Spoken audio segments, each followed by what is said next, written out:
வணக்கம் தாயகம். இப்ப எல்லாம் ரொம்ப பயமா இருக்கு.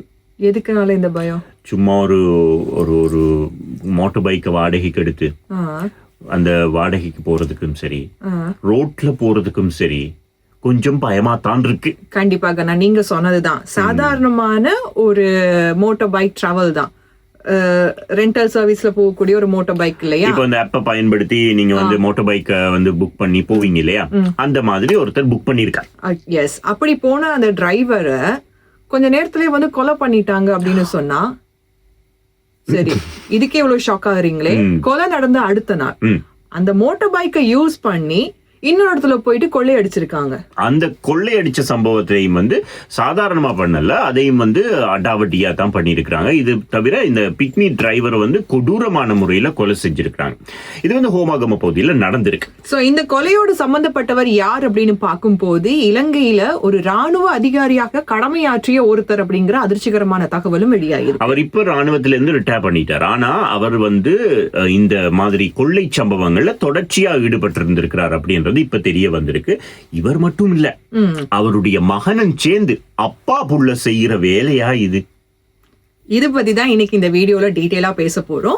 ஜூலை மாதம் 16ஆம் தேதி ஹோமாகம பகுதியில் இருக்கக்கூடிய ஒரு கால்வாயில பாத்தீங்கன்னா ஒரு நபரை கொடூரமா கொலை பண்ணி சடலமாக மீட்டு இருக்காங்க. என்ன ஏது அப்படின்னு விசாரிக்க போகும் போதுதான் அவர் வந்து ஒரு மோட்டார் பைக் டிரைவர்னு தெரிய வந்திருக்கு.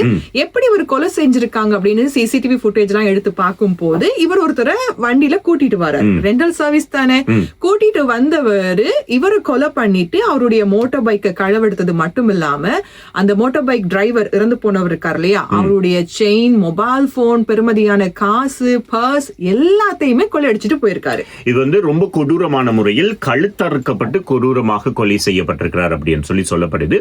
இதுக்கு பிறகு இது சம்பந்தமா நிறைய ஆராய்ச்சிகள், அதாவது விசாரணைகள் எல்லாம் நடந்திருக்கு. ஹோமாகம பகுதியில இது மாதிரி பல சம்பவங்கள் இடம்பெற்றிருக்கிறது அப்படின்னு சொல்லி எல்லாத்தையுமே அப்படி கனெக்ட் பண்ணி போயிட்டு இருக்காங்க. இதுல இன்னொரு விஷயம் என்ன தெரிய வந்திருக்குன்னா, இந்த மோட்டார் பைக் டிரைவரை கொலை பண்ணி அடுத்த நாளே அந்த டிரைவரோட பைக்கை எடுத்துட்டு போயிட்டு, அப்பாவும் பையனும் சேர்ந்து போயிட்டு இந்த குழந்தைங்களை வச்சிருக்கக்கூடிய அம்மா இருப்பாங்க இல்லையா, கையில தூக்கிட்டு நடக்கிறவங்க, அவங்கள டார்கெட் பண்ணி அவங்க கிட்ட போயிட்டு கூறிய ஆயுதத்தை காட்டி மிரட்டி அவங்க கிட்ட இருந்தும் கொள்ளையடிச்சிருக்காங்க. இது மாதிரியான சம்பவங்கள் தொடர்ச்சியாக நடந்து கொண்டே இருக்கு அப்படின்றத வச்சுக்கொண்டு இப்பொழுது வந்து இவங்க 2 பேரையுமே பிடிச்சிருக்காங்க. பிடிச்சதுல தெரிய வந்த விஷயம் என்ன அப்படின்னு சொன்னா, இவர் வந்து ஏற்கனவே முன்னாள் ராணுவ அதிகாரி தானே.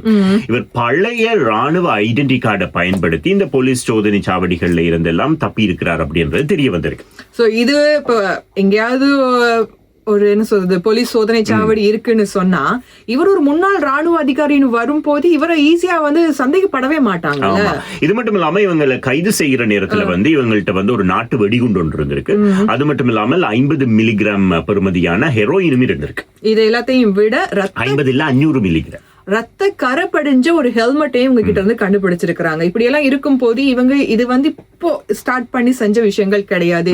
இதுக்கு முதல்ல ஹோமாகம பகுதியில இதே மாதிரியான மெத்தட்ல நடந்த கொள்ளை சம்பவங்கள்லாம் வச்சு பார்க்கும் போது இவங்களுக்கு அதுல கனெக்ஷன் இருக்குன்ற மாதிரியான விஷயங்கள் எல்லாத்தையுமே விசாரணைகள்ல தெரிய வந்திருக்கு. ஆரம்ப கட்ட விசாரணைகள்ல தெரிய வந்திருக்கு. இன்னும் முழுமையான தகவல்களை தெரிஞ்சுக்கிறதுக்காக தான் இதுக்கான விசாரணைகள் இன்னும் ரொம்ப தீவிரப்படுத்தி இருக்காங்க. இது ஹோமாகம பகுதியில மாத்திரமல்ல, ஹோமாகம, கிரியுல்ல, தெஹியோபிட்ட இந்த மாதிரியான பகுதிகளிலையும் இவர்கள் வந்து தங்களுடைய கைவரிசையை காட்டியிருக்கிறாங்க அப்படின்றத சொல்றாங்க. எனவே இதில் எல்லாம் இருந்து நாம தெரிஞ்சு கொள்ள வேண்டிய விஷயம் என்ன அப்படின்னு சொன்னா, முன்பின் தெரியாத நபர்கள் அப்படின்னு வருகின்ற பொழுது கொஞ்சம் கவனமாக இருந்து கொள்ள வேண்டும். எங்களுடைய இந்த வீடியோ பார்க்கிற நிறைய இந்த மாதிரி ஆப்ல வந்து ரெண்டுக்கு வெஹிக்கிள் ஒரு தம்பிமார் நிறைய பேர் இருப்பீங்க.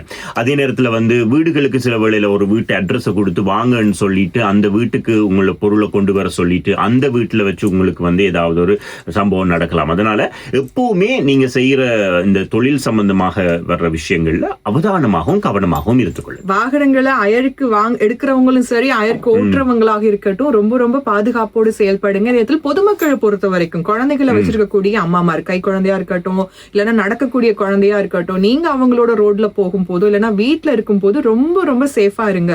முன்ன பின்ன தெரியாதவங்களை வீட்டுக்குள்ள அனுமதிக்காதீங்க. உங்க வீட்டுல யாரு வராங்க, இருக்கிறாங்க, போறாங்க அப்படின்னு எல்லாருக்குமே தெரிய தெரியப்படுத்துற மாதிரி வச்சுக்காதீங்க. உங்க வீட்டுக்கு புதுசா ஏதாவது திங்ஸ் வாங்குறீங்க, இல்லைன்னா வீட்டுல கொஞ்சம் காசு புழக்கம் அதிகமா இருக்குது அப்படின்ற மாதிரியான நடவடிக்கைகளையுமே வெளியில தெரியற மாதிரி எதுவுமே செஞ்சுக்காதீங்க. முக்கியமா இந்த Facebook மாதிரி, இன்ஸ்டாகிராம் மாதிரி சமூக வலைத்தளங்கள்ல உங்களுடைய பர்சனல் டெவலப்மெண்ட்டை போட்டு காட்டாதீங்க. நாங்க சந்தோஷப்படுறோம், இல்லன்னுலாம் சொல்லல. அதை விட நீங்க வந்து சேஃபா இருக்கணும் அப்படிங்கறதையும் நாங்க ஆசைப்படுறோம்.